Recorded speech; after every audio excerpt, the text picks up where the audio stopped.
सनहिया लगावल बहुत बात नइखे, लगा के निभावल बहुत बात होला।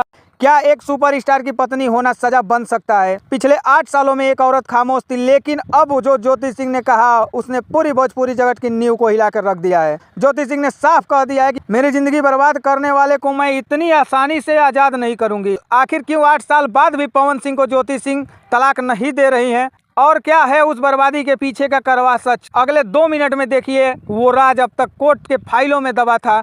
भोजपुरी के पावर स्टार पवन सिंह की चमक के पीछे एक ऐसी अंधेरा है जिसे शायद कोई जानता हो। आज मैं आपको बता दूं, लोग पूछ रहे हैं क्या ज्योति सिंह दूसरी शादी करेंगी, क्या वो पवन सिंह को भूल पाएंगी।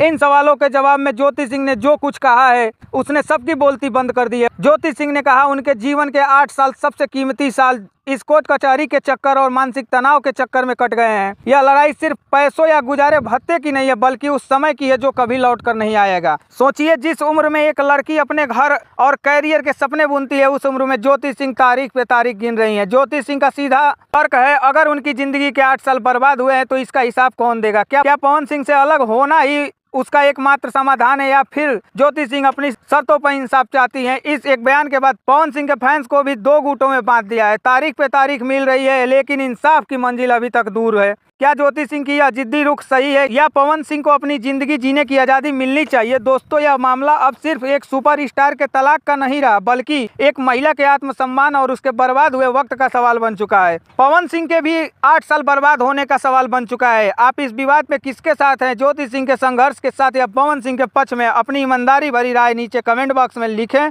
और इस वीडियो को शेयर करें ताकि सच सबके सामने आ सके।